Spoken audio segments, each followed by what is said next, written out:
তোর বাবা সে এখন গিয়েছে, সে কখন গিয়েছে, কখন আসবে কে জানে। আরে মা চলে আসবে, হয়তো বন্ধু বান্ধবের সাথে আড্ডা মারছে। আরে গিন্নি এই দেখো আমি বাড়িতে কাকে নিয়ে আইছি।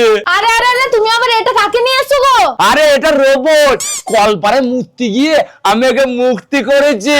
হ্যাঁ রোবট, কল পারে মূর্তি কি তুমি একে মুক্তি করে যেটা, তুমি একে বাড়ি কেন নিয়ে এসছো? আরে তা বাড়ি নিয়ে আসবো না, এ আমার গোলাম তো, আমি একে যা বলবো এ আমার সব কথা শুনবি, এর বিশাল শক্তি।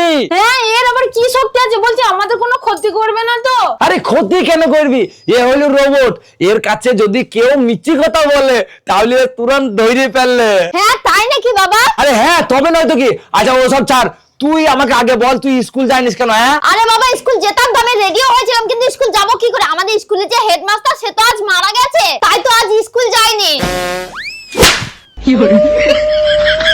রোবট তোকে চড় মারলো, তার মানে তুই মিথ্যে কথা বলছিস? ছি ছি ছি ছি ছি ছি, তোর লজ্জা করে না? তুই আমার মেয়ে হয়ে মিথ্যে কথা বলিস? আরে তোদের মতন বয়সে আমি কোনোদিন কলেজ ফাঁকি দিইনি, স্কুল ফাঁকি দিইনি, প্রত্যেক দিন আমি স্কুল গিয়েছি।